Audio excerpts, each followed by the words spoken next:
just was not common to see female partners for sure. There were a couple managing partners, but in terms of equity partnership, in Alabama, I think it's very rare to have a female on the plaintiff side that's an equity partner. Isn't it, this firm's like 120, 30 years old? 130 years old. Wow. Yeah. And they never had a female associate? Never.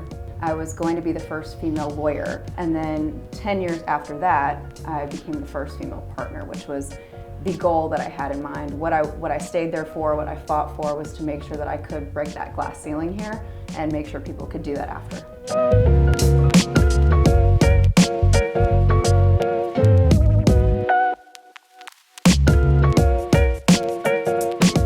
Welcome to this episode of Bourbon of Proof, where we interview those in the legal space who have been successful at both law and life. And we do so over a series of spirits, all brown, all for storytelling. And today we're very honored to have the wonderful Ashley Peinhardt on this episode. Thank you so much for having me. We're so happy to have you guys in Birmingham. Yes, and we're filming live from the distillery here. Mara, this is our, well, I always forget, our wonderful co-host, Mara Fiore. Blah, Hello, blah, blah, hello, blah. hello. Thank you for coming. We're at the Dread River Distillery here in Birmingham, Alabama. Downtown. So we're gonna, we gotta start off with the pour. And we selected something for you first. This is an Elijah Craig single barrel.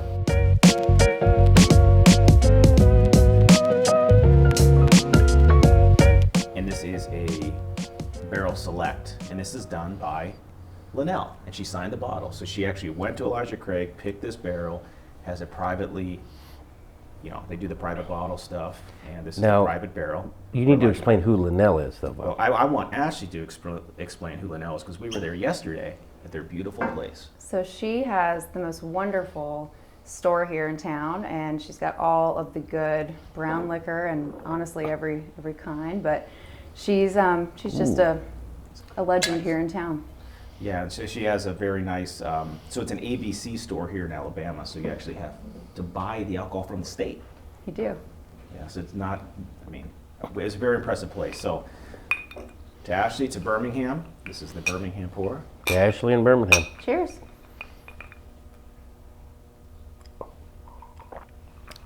That is beautiful. This is very good. That's how you start your day off, Ashley. There you go. Yep. Welcome to Birmingham. So now we're here in Birmingham, Alabama, and you're known as, now we're 2024 is probably the most preeminent medical malpractice trial lawyer in the state.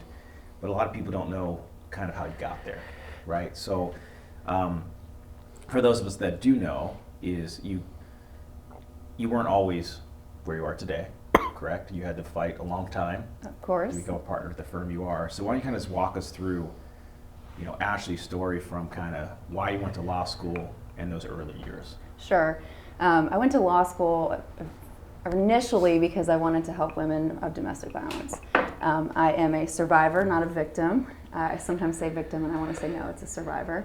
But I actually started working at the DA's office when I was my third year, had a third year practice card, had a chance to try some cases there.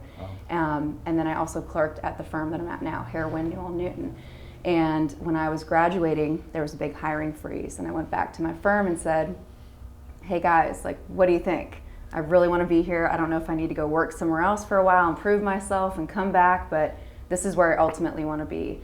When I clerked there, I realized that I was working with some legends that I wanted to be there with them. And I came back and they said, okay, we're going to give you a chance. So when I first started, I was on a contract.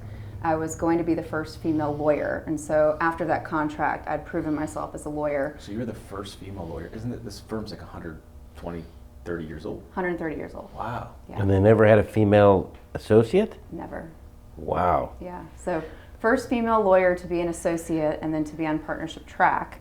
And then 10 years after that, I became the first female partner, which was the goal that I had in mind. What I stayed there for, what I fought for, was to make sure that I could break that glass ceiling here and make sure people could do that after. So Now, is that common? Because, you know, I'm born and raised in Los Angeles, so Southern whole thing is, you know, really foreign to me.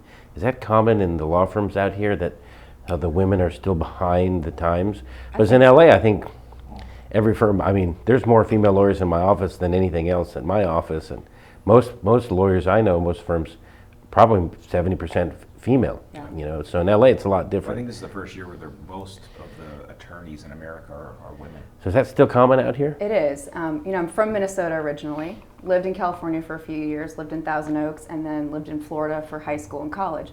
All three of those places, it is not unusual to have female lawyers, more than 50%, female partners, but I moved down here to Birmingham, and it just was not common to see female partners for sure. There were a couple managing partners, but in terms of equity partnership, in Alabama, I think it's very rare to have a female on the plaintiff side that's an equity partner. Now, defense side is another world, but on the plaintiff side where you're trying cases a lot, it's very unusual. Yeah, I assume here there's a lot of those legacy firms, a lot of, my dad was a lawyer, my daddy's dad was a lawyer, and that's just the way that it is. Yeah. I get that sense, but. I mean, what I like, just from like reading the news, like the Murdoch, that piece of shit Murdoch guy and his firm, it's been around like 200 years, but it was always his dad, his grandpa. Oh, I didn't know that. Yeah, it was all family. Well, thankfully, my firm was not that way. It was not a big nepotism issue. It was just, I don't think they ever had women do it before, and they didn't know how that was going to work. And I just decided, because I'm sort of a guy's girl, and I know how to hang with the guys, I know how to handle that. I'm like, if anyone's going to make it work, it's going to be me. I'm going to get in there and I'm going to teach them that A, they can do it, and B, they can make a lot more money once they allow someone in and show them that it can be done. Do you channel a lot, I know you try a lot of cases, do you channel a lot of you being a survivor or early on, and do you kind of push that through during trial? Is that kind of a motivating force for you? So yeah, I do identify with my clients as being the underdogs and the person that the doctor didn't listen to, didn't take seriously, disregarded, took advantage of in many ways. The last trial where we got a $21 million verdict was a baby that was born with Hirschsprung's disease. And that mother was trying so hard to go to the doctor, to go to the ER and say something's wrong. My baby is not having bowel movements, over and over, and they just disregarded her. They're like, it's okay, it's just constipation. They never listened to her. So I really do kind of take on my client in that way. And when I got up to cross-examine the defendant, the first thing I said is, will you take me seriously? Wow. Because you did not take my client. Will you take this court seriously? Will you take this process seriously? Do you think it's fair for you to be sitting here? And do you think it's fair for me as a woman to ask you questions about my client whose baby died because you didn't listen to her? And do you think, I mean, so when you say defendant, is this the doctor or the hospital that you have at this point? The doctor. Wow. And so, I mean, because Mara and I, do you do any medical malpractice? And I don't do any. The laws in California were so draconian forever that, you know, nobody really wanted malpractice cases. Because we have very weird limits on recovery in California. I mean, there's no limits on anything in California except med-mal. Yeah, so, but a lot of the really good trial lawyers, and I think that's, you know, we're starting to see these fee initiatives for people to cap the amount lawyers can earn for their clients, and what ends up happening is the best lawyers don't end up representing victims, survivors, and consumers. Yeah. It happened in California with medical malpractice cases, and I know by the time this airs, you guys will be facing an initiative here in Alabama. We are. We're definitely under attack right now. Next week, on Tuesday, we've got some bills dropping that we need the people to know that their rights are being taken away in Montgomery all the time. Yeah, I mean, it's the insurance companies behind these laws that are trying to pass across the country, trying to make it seem like, oh, these plaintiff lawyers, they're greedy, they're making too much money. Let's limit how much they can make. When in reality, the insurance companies are trying to make the plaintiffs, the consumers, have less choice, and the lawyers that are still going to do it for half the price are going to be less skilled, and it's going to make the insurance companies a lot more money. So it's you know, typical insurance company bullshit, but they spin it to where they trick the public.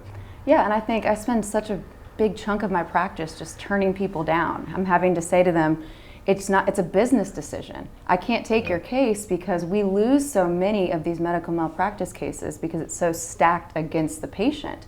We have a higher burden of proof here in Alabama. We have to prove not only the preponderance of the evidence, but by substantial evidence. We have to convince the unprejudiced thinking mind to the truth of the matter asserted. Those are just words that just seem like Gobbledygook. Yeah, those sound like just a bunch of words. Yeah, I mean, we do a good job of saying it's meaningless, right? Oh, yeah. But on the defense side, they go, you have to be convinced. And that is a trick that they use. And I always stand up and say, they're going to tell you have to be convinced. Let me tell you what it really means. But you do that before they get up. Yes, So, yeah. I do that in jury selection. Oh, I love it. Yeah. And a lot of, well, I want to talk a little bit more about Ashley, the human being. So I know you have a 9-year-old daughter. So what's it like being, a parent and being a mom and then also being a trial lawyer and a partner at a firm? Yeah, I think being a mom makes my job much easier in a lot of ways because my clients are mostly women. That's my target audience, is women who've had a really bad birth injury and they want another woman who's been through it, who's had a child, to do that.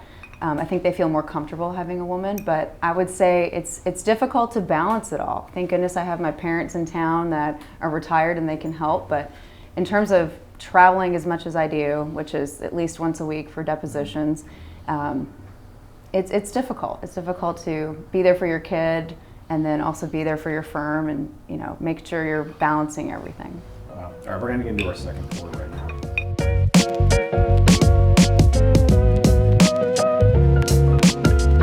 So we have a very, very special. I picked this one out yesterday. Mara picked this yesterday. So this is, again, we got this from Linnell's, right here in Birmingham, and they have this.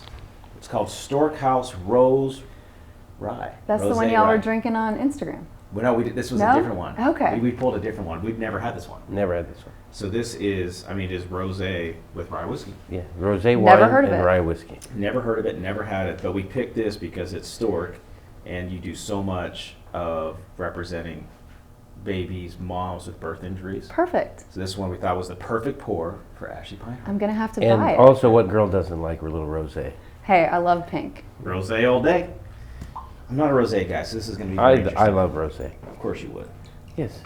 You've been with me in Europe where I order those big bottles. He does. He drinks a whole magnum bottle of rosé and then immediately falls asleep. Well, if it's good weather, you have to drink rosé. And it's so humid, he just falls asleep. Oh, God. The last time we were in Spain, I was just sweating to the point where it was like it was criminal. So I'm going to drop into this episode a few videos and photos of you sleeping with vagina. And on the way here. And on the way here, he slept a lot on the way here. This is gonna, okay. I'm interested in this because this is paint. We've never had a paint drink. Nope. Hey, thank you. Oh, this has an interesting smell. Cheers. What are you doing? That's bad luck.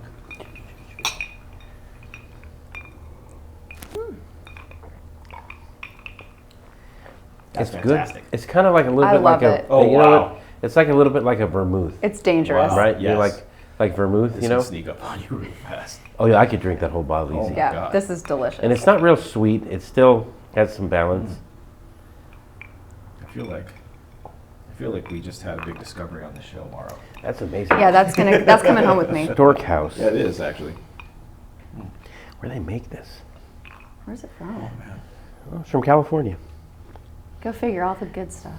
Ah, the rosé's probably very Fruity and tart blend made from German rosé and Oh. American rye. Germans have rosé.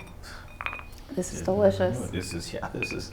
We could drink that whole bottle and do a different show. Oh no, wait a second. It Yeah, says he's wrong. distilled and bottled in Germany, Oh, imported by a company in California. So it's from Germany. very nice. Yeah, so we picked this one, for your journey of helping, survivors of medical malpractice, a lot of moms, babies, and stuff like that. So how did you become so passionate about doing this area of work? Because this is a heavy burden to wear, It is. because I do a lot of sex abuse cases and it's hard. It is. Why do you do it? So I first got into it from the partners that I was working with. They're really great at this type of work. We have paralegals who've been at our firm for 30 years. And those women have these pictures up in their offices of all of the children that we've represented.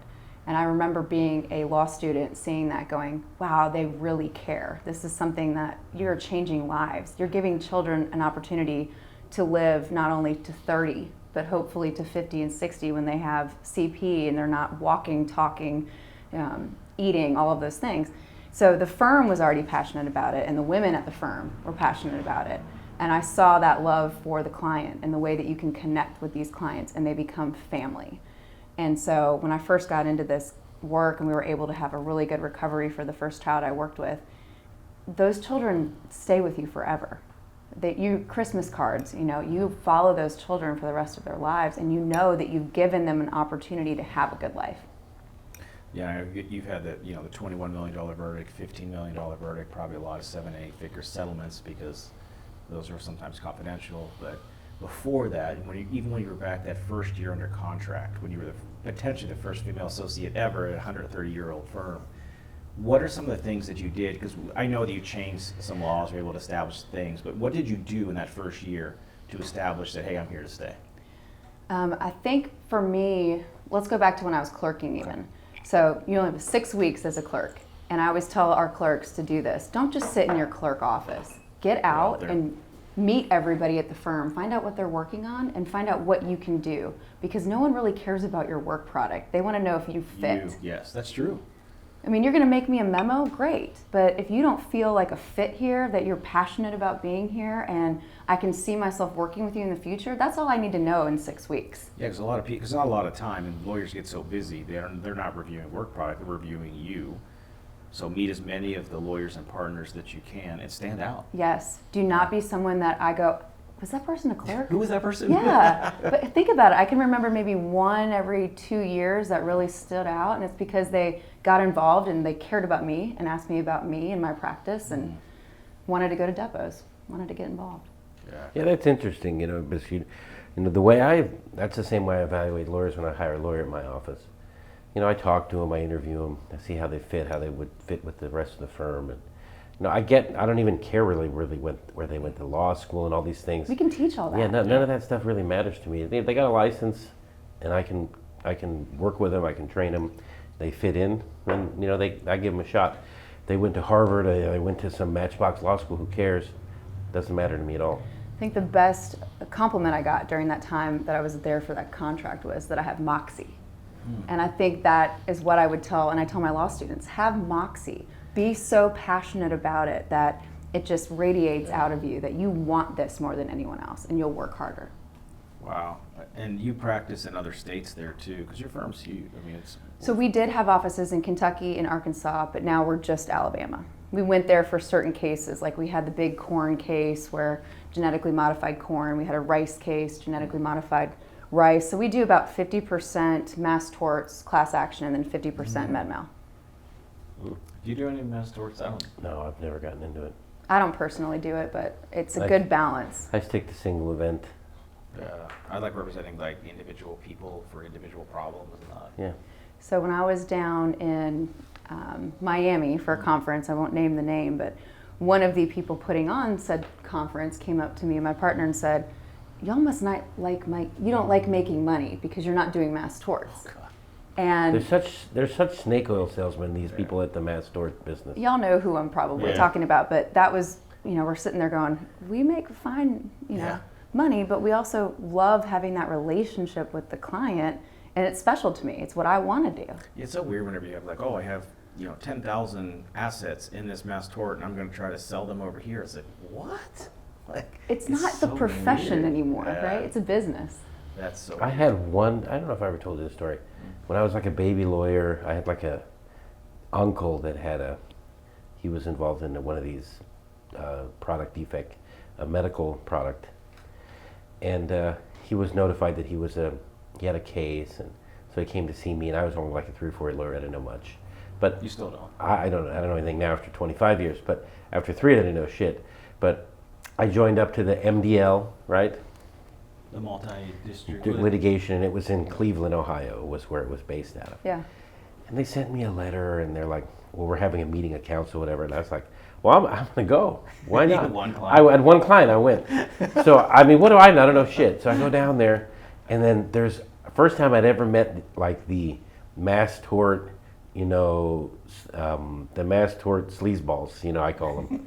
Just all these guys, they're talking about, I got 40,000 hip cases. I got 20,000. It's like they're trading rugs, It's like it was cool. It was crazy to me, and I was like, how many cases do you got? I was like, we're working on our portfolio. I was gonna say, no, I got one shitty case, But yeah, it's a totally different business. They're like commodities traders. The lawyers who do it. The people mean nothing to them. So what happened? Oh, it was crazy. Did anyone speak to you? So the reason for the meeting is that they were arguing with the guy in Cleveland who did all the work, and how much he was going to get Right. from each case. So the meeting was to see what they got. A fee argument. So that was the whole thing. They didn't want to give him shit. This guy wanted 12%, 8%. So it went on all day, and finally they gave him like 10%. Long story short, they sent me a check. The one thing about these things, there's sometimes they can be good, right? Right. They sent me like a package, like a checklist package. I just checked it off and said, Uncle Kerry, here, sign this. We sent it in. And hand to God, as my friend Gene Sullivan says, like 9 months later, they sent me a check to my office for $2 million. What? Yeah, $2 million. And I called Uncle Kerry. I said, we got a check for $2 million. But he had his kidney. He lost a kidney. I mean, it was a serious thing. Okay, so serious injury. He was on the top tier. But some of those other lawyers that are selling like commodities probably got like 20 grand Oh. per client. or like well, 2,000. Well, this guy he had a kidney. He lost a kidney, Uncle Kerry. So I remember I called Uncle Kerry. I said, we got $2 million. He goes, do I get any of it? Yeah. Maybe. And we'll I talk was about like, it. sure, yeah, Uncle Kerry, you do, as a matter of fact. He didn't even know if he got any. I mean, we and him were both clueless. But yeah, he had a kidney, lost a kidney, he was in the top tier, and we were like in the first batch of money that came out and whatever, and he qualified for like $1.9 million. Amazing. Only one I ever did. Did you really just harvest his kidney and set him up? Was this a fraud case? No. He woke No, up you in know an what ice it tub. was? You know what it was? He needed to get a colonoscopy. So the night before, whatever they give you, like this thing that just like makes you like just shit your brains out. Oh, yeah. You know? And I guess the one that they gave him had been recalled Oh, wow. because it was too strong, and it like literally made you like he like shit his kidney out even, like almost killed him. Wow. Yeah, and it was Sounds like he deserved that 1.9. yeah. So it was a recall, it was a disaster. I mean, poor guy, you know, but it was nuts. Jeez. Well, let's go to the last pour, Yes. Morrow. So what did you select and why?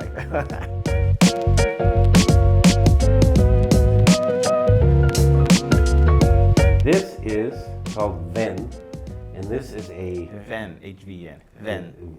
Ven. It's This a is very a cute bottle. single malt whiskey made in an island called Ven in between Denmark and Sweden.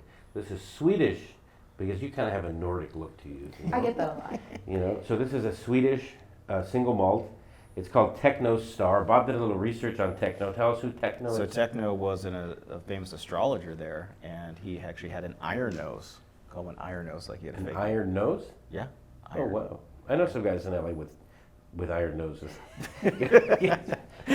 But we picked this because he was, heads on this, head in the stars, and we feel like, Ashley, you are the person that never took no for an answer, looked up to the stars till you achieved it, never feet on the ground. So to the famous astrologer, Tygar, is this his name? Taicho. Taicho. The Swedish astrologer. Yep. This is the Taicho. And I wanted to be an astronaut before a lawyer, so See? it fits. Kind of knew that, but there we go.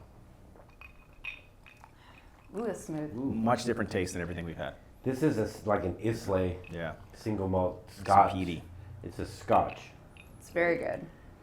A single malt whiskey. This is definitely different, totally different than bourbon, as you can tell. Yeah, so what, But it's good. you want to be an astronaut? I did. That was my plan. I actually went to University of Florida for 2 years and did aerospace engineering, and then decided if I'm not going to be an astronaut actually going into space, then that's not what I want to do. Really? Yeah.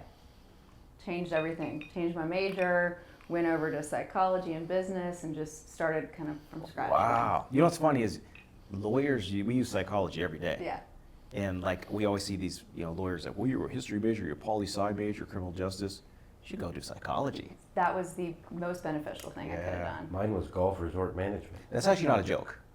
He has his AA and golf resort management. Yes. Well, we did talk last night about how much you love golf, so I Yes. guess you still use Yes. it. I was it was part of the hospitality and school at my college, golf resort management. Nice. Did you get to do golf during this? I did golf quite a bit. Yes. Did you ever be on the driving range driving the cart? And you know what sucks about that is that I was the driving range ball picker for a time at a driving range. And if you get like caught in the mud or you got to do anything, as soon as you get out of that thing, everyone starts shooting balls at you on purpose. Of course. And it's just like, it's I crazy. kind of want to do that with you Like now. I know. 10 seconds I was... There's a Top Golf right We over could by do UAB. that. And people would try to hit me, but luckily most people were so shitty, they couldn't hit the side of the barn, so they could never hit me, but they tried. We could sell tickets to this. We should do this at Lauderdale. We should hit beyond. It's actually we do it on a driving range. So this Oh could my fit gosh, very you well. should put them in a cart. Tomorrow. This You'll sounds wear a like- helmet and a cup, and they can try to hit me. There you Yeah. go. No shirt though. We want to see the hair. Well, of I tomorrow. don't mind going shirtless. Okay. As we Might go. hurt though. Good. Yeah. So how did you get to Birmingham? So, Minnesota, California, Florida. My dad moved here to work for a bank, and I wanted to come and stay at home while I went to law school and live at home. Went to Cumberland, and then the goal was not to stay here. The goal was to go here for law school.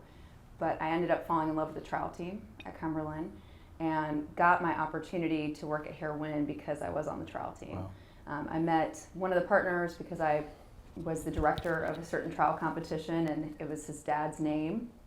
And then I also did a bunch of advocacy competitions, and they sort of heard about me through that.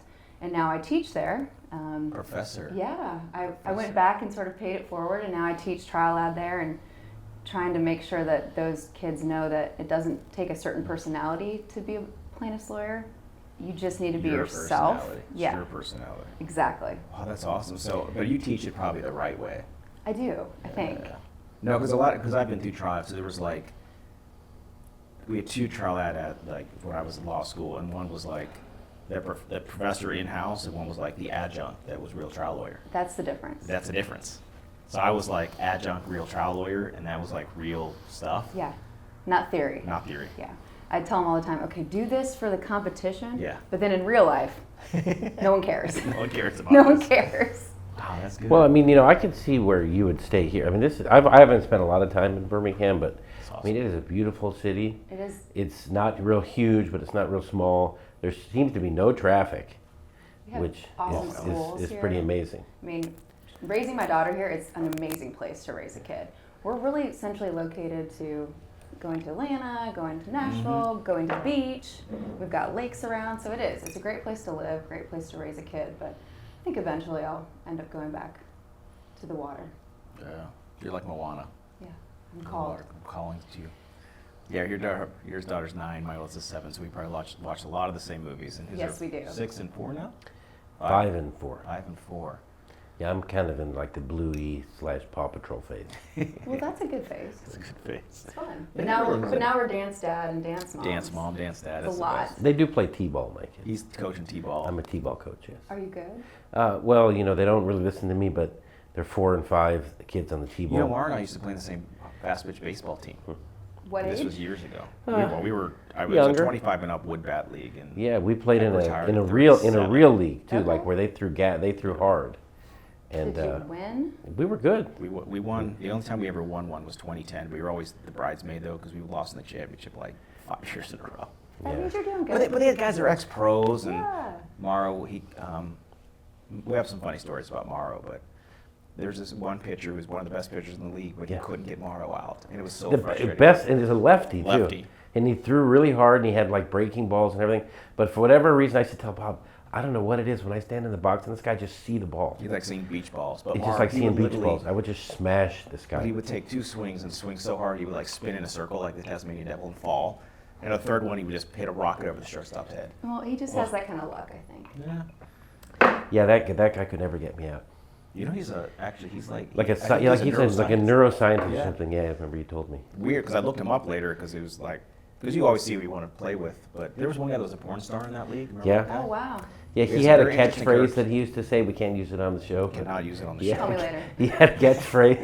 a He was a catchphrase. famous porn star. Jose Canseco used to Jose play in our league. Yep. Him and his brother Ozzy And his- got kicked out of the league, and then Jose left with them. He beat up the umpire, maybe his girlfriend. It was a very Okay. bad situation. Yeah, that league was crazy. That was like in Redondo Beach or some down at the beach in LA. So it was the beach in LA's got a lot of weird people gravitate to the beaches in LA. Yeah, come on, the best people. You know what I always say? If you go to any beach city in LA, half the people are from Iowa or Ohio or That's right. Pittsburgh. Did they move there or they're just visiting? They all move there. Okay. And I just want to be by the beach. And my That's what I theory said, is I'm called. my theory is all these people from Ohio, Pennsylvania, Iowa, they must have grown up watching Baywatch or something, Probably. and their whole life they just thought, I want to move to LA and live on the fucking beach because it's amazing. It's like 50% Midwesterners Well, we living at the moved- beach in LA.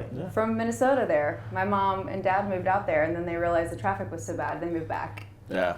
But yeah, that was the whole thing. They grew up. Did you grow up watching David the Hoff? Of course I did. So Of you were a course. Hoff fan. That's You why want you. Anderson? That's why you. I mean, live I for was a these. fan of some other people on the show. Yeah. But Hoff happened to be on the show. Yeah. That's what we thought. That's why I went to law school in Malibu, and it was kind of like that. He went to Pepperdine in Malibu. Yeah, but you're from Pittsburgh, and you grow up thinking that's the Mecca. First Go to plane ride, California. I go out to California, I go to Malibu. I'm like, yep, I'm gonna This get is go it, here. staying. I'm gonna stay here, move the whole family out, stuff like this. So we're at the end of the show here, Ashley, and first of all, very honored to have you on as our guest. You're actually the first guest today in Birmingham. And at the end of the show, we always do something where we want you to pick your Bourbon of Proof. Which one of these spirits spoke to you and why?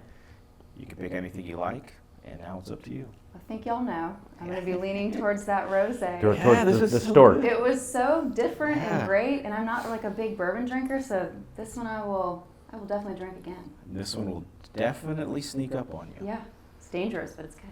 Yeah. So just if you want to drink this one, for those of you that are listening or watching, you want to start before 9 a.m. and carry all the way to 5 p.m. There you This go. is a good 9 to 5 drinker. It's a Yep. day drinker. It's a day drinker. That's my preferred hours. 9 to 5. Anytime after 5, I can go to sleep and I'll be fine. Yes, we know. And in between. I was going to say, all day. Yeah. Well, I mean, yeah, but after 5, I don't feel bad about going to bed. That's true. Like I had a guy text me the other night. Whatever, he needed to talk to me or whatever. So I texted him back at like 4 in the morning. I was like, okay, I'm up now. I'm up now. You want to talk now? Because he needed to talk to me at like 8:15. I was already asleep. What's your bedtime? 8 o'clock. Yeah, about the same. Kids. Kids. Yeah, 8 I was o'clock. so exhausted. Just by go the to time sleep we when got they're to going to Yeah, sleep, and then I you're go to good. bed at 8. I wake up at 4. Yeah. Those are my hours. Love it. Well, Ashley, thank you for coming on this episode of Bourbon of Thank you Proof. for It's been having an me. absolute honor. We love learning more about you. Last night we spent a lot of time together, and you're a force to be reckoned with, but more importantly, you are a mentor to many. Thank you so much for having me. Thanks for being in Birmingham, guys. Thank you, Ashley. Thank you for having us.